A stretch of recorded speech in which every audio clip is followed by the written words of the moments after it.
¿Qué tal están? Mino Bérgamo es un filósofo ya fallecido, historiador y estudioso de la mística europea que pertenece a una corriente de pensamiento contemporáneo que busca reinterpretar la experiencia espiritual y su lenguaje desde la perspectiva de la hermenéutica, la semiótica y la historia de las ideas. Su obra más conocida es La anatomía del alma, que es un ensayo que combina filosofía, literatura y teología en una indagación sobre cómo la cultura occidental ha imaginado, descrito y sentido el alma. Bérgamo no se propone hacer teología ni psicología en sentido estricto. Su investigación es más bien una arqueología del pensamiento interior, un estudio de las imágenes, los discursos y las formas de saber mediante las cuales el ser humano ha tratado de comprenderse a sí mismo como ser dotado de interioridad. Su punto de partida es histórico, pero su intención es filosófica. Comprender cómo el lenguaje, el símbolo y la metáfora configuran la experiencia del alma y cómo esa experiencia sigue viva en la cultura contemporánea aunque haya cambiado su forma de expresión. La elección del término anatomía no es casual. Bérgamo la toma de la tradición del siglo XVII en la que proliferaron los tratados que describían el alma como un cuerpo sutil, un organismo interior con facultades, potencias y pasiones. En esa época, marcada por el auge de la ciencia moderna y el método experimental, el alma se convirtió en un objeto de disección simbólica. Los autores espirituales y místicos como François Fenelon, Francisco de Sales o Madame Guyon desarrollaron verdaderos mapas interiores donde cada sentimiento, cada impulso o cada gracia divina tenía su lugar en una topografía del espíritu. Bérgamo interpreta esas descripciones no como curiosidades devocionales, sino como expresiones de un esfuerzo sistemático por comprender la subjetividad. En su lectura, La anatomía del alma representa una tentativa de traducir lo invisible a figuras sensibles, de dar forma a la experiencia interior mediante metáforas corporales. En esta línea, su filosofía se inscribe en una tradición hermenéutica que considera que no hay experiencia pura sin mediación simbólica. Lo que llamamos alma, dice Bérgamo, no es una sustancia separada, ni una esencia metafísica, sino una red de prácticas, lenguajes y figuras culturales que permiten al sujeto experimentarse como interioridad. El alma es una construcción histórica, pero no en el sentido de ficción arbitraria, sino como forma efectiva de experiencia. De ahí que Bérgamo dialogue con autores como Michel Foucault, Hans Blumenberg o Paul Ricoeur, interesados también en la genealogía de las formas del yo. La diferencia está en que Bérgamo mantiene una sensibilidad metafísica y estética más profunda en su visión. El alma no desaparece en la historia del discurso, sino que se transforma, se repliega y se reconfigura en nuevas formas de espiritualidad y de arte. Una de las tesis centrales de Bérgamo es que la mística moderna, especialmente la francesa y la española de los siglos XVII y XVI al XVIII, constituye un laboratorio privilegiado para comprender el tránsito entre la visión teológica del hombre y la conciencia moderna de la subjetividad. En la mística, el alma se concibe como escenario de una relación íntima con lo divino, pero esa relación está mediada por el lenguaje, por la escritura y por una disciplina de autoconocimiento. Los místicos son, para él, en cierto modo, experimentadores de la conciencia, ya que observan los movimientos del deseo, las tensiones entre la gracia y la libertad, las zonas de oscuridad que atraviesan la fe, etc. Bérgamo muestra cómo en esa introspección se gesta una nueva noción de sujeto. La experiencia mística, al hablar del alma como lugar de encuentro con Dios, acaba descubriendo el alma como estructura del yo, como espacio donde se juega la identidad humana. En la anatomía del alma, Bérgamo además analiza detalladamente los textos de Fenelon, el gran teólogo francés del siglo XVII, para quien la vida espiritual consistía en el desasimiento del yo, en la purificación del amor propio hasta alcanzar un amor puro, libre de interés. Fenelon describía este proceso en términos casi fisiológicos. El alma tenía partes, movimientos, órganos que debían ser purificados. Bérgamo interpreta esas metáforas como indicio de una profunda ambivalencia. Por un lado, revelan el deseo de control racional sobre la interioridad, por otro, expresan el reconocimiento de una fuerza irreductible de una alteridad interior que desborda toda sistematización.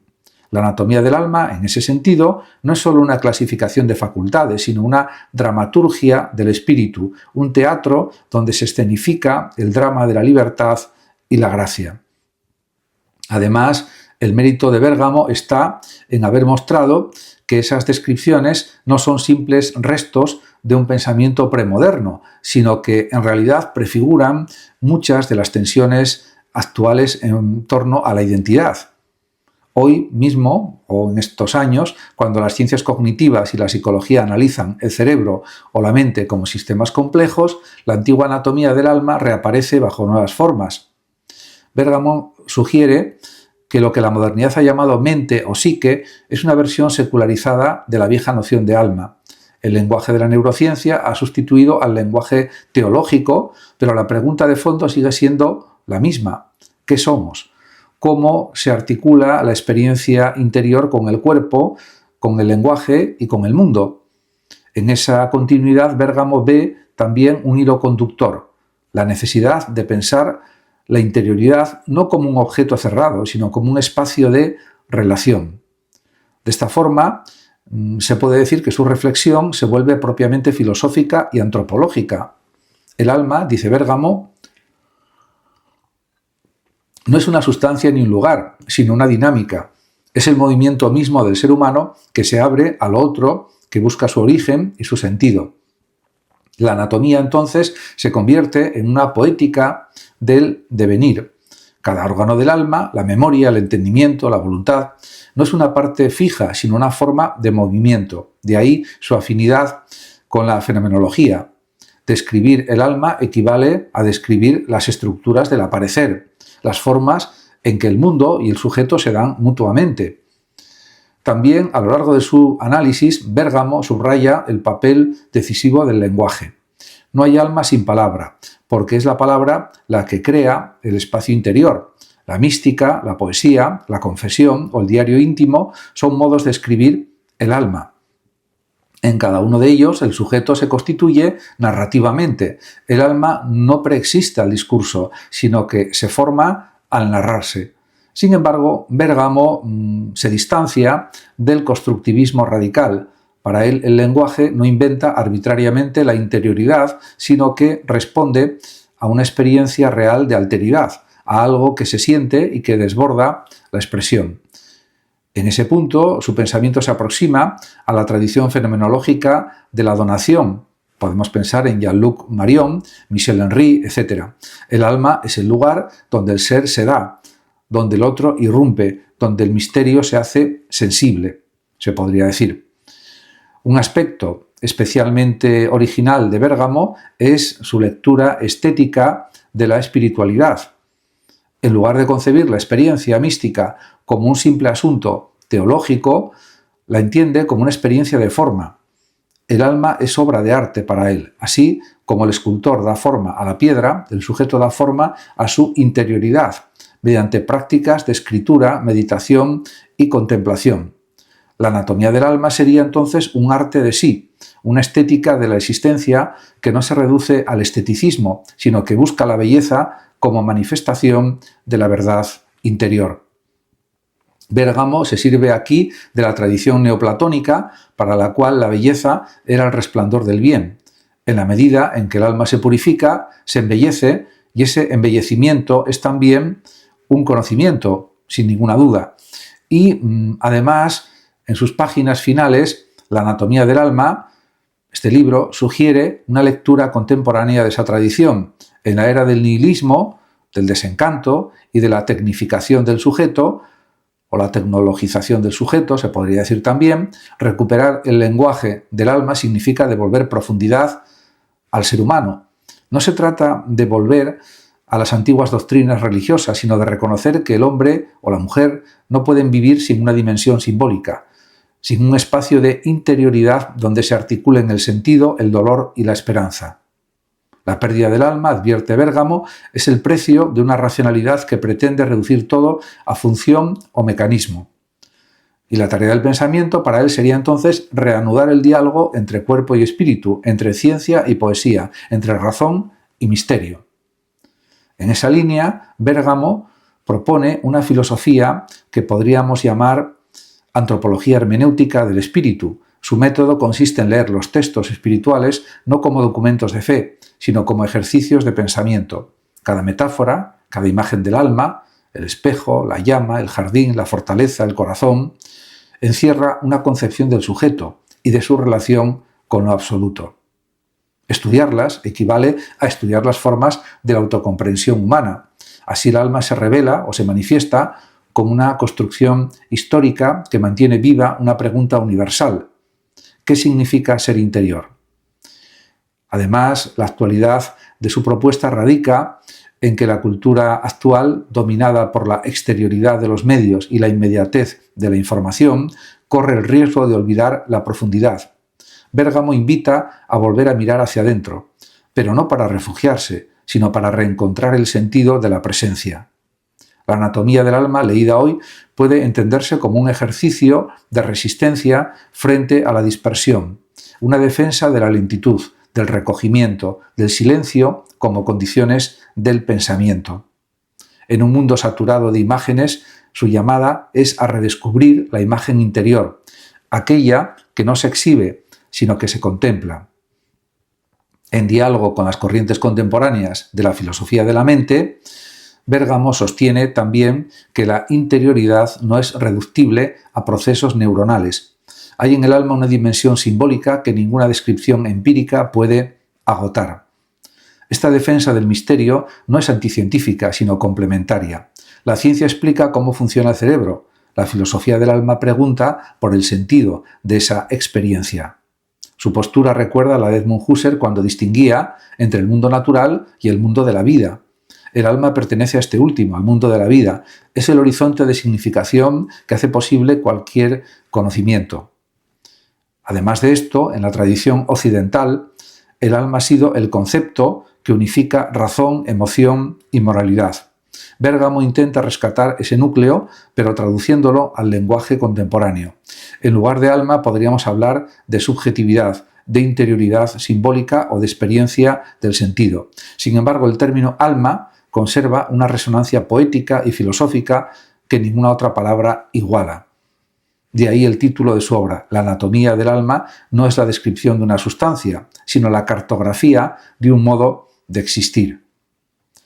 En este aspecto, a lo largo de su trayectoria, Bérgamo muestra una notable erudición, pero lo más valioso de su pensamiento no es la recopilación histórica, sino la relectura filosófica de los textos espirituales.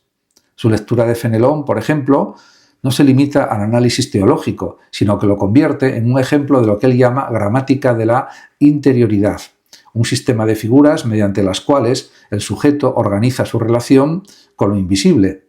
Esa gramática, que en el siglo XVII era religiosa, en nuestro tiempo se expresa en el arte, la literatura o incluso podemos pensar también que en la psicología. La tarea del filósofo consiste en reconocer su continuidad, no en borrar las diferencias. En definitiva, la filosofía de Mino Bérgamo puede entenderse como una defensa del pensar simbólico, aquel que reconoce que el ser humano necesita imágenes para comprenderse. Frente al racionalismo técnico que reduce el pensamiento a cálculo, Bérgamo recuerda que el alma, esa antigua palabra, nombra la dimensión de profundidad que hace posible la experiencia del sentido. Sin esa dimensión, la vida humana se vuelve plana, incapaz de trascender el presente. La anatomía del alma, al recuperar las metáforas del pasado, no pretende encerrarnos en la nostalgia, sino abrir un nuevo espacio de reflexión sobre lo que todavía significa ser sujeto en el mundo moderno. En conclusión, la anatomía del alma es una obra de frontera entre la filosofía y la literatura, entre la historia y la fenomenología, entre la teología y la estética. Su autor, Mino Bérgamo, pertenece a esa rara especie de pensadores que comprenden que el pensamiento no avanza solo por abstracción, sino también por imaginación. En un tiempo en que la filosofía tiende a fragmentarse en especializaciones, su escritura recupera la unidad perdida entre saber, arte y espiritualidad. Su anatomía del alma es así una invitación a pensar desde la forma, desde el símbolo, desde la profundidad del lenguaje. En ella resuena una convicción clásica y a la vez actual, que conocerse a sí mismo, la máxima socrática, no es solo un ejercicio intelectual, sino una práctica estética y espiritual. El alma, entendida como espacio de sentido, no puede ser medida ni objetivada, solo puede ser narrada, contemplada y cultivada. El legado filosófico de Mino Bérgamo consiste en devolver a la filosofía la conciencia de su dimensión interior. Pensar en su sentido más alto no es dominar el mundo, sino dejarse afectar por él, comprender su donación. La anatomía del alma no enseña a diseccionar, sino a escuchar, a percibir las resonancias invisibles entre el cuerpo, el lenguaje y el misterio. En esa escucha se renueva la posibilidad de una vida pensante que, sin renunciar a la razón, abraza la profundidad poética del ser. Muchas gracias a todos por su atención y hasta mi próximo vídeo. El que lo desee puede compartir este vídeo, darle like o suscribirse a mi canal de YouTube. Gracias.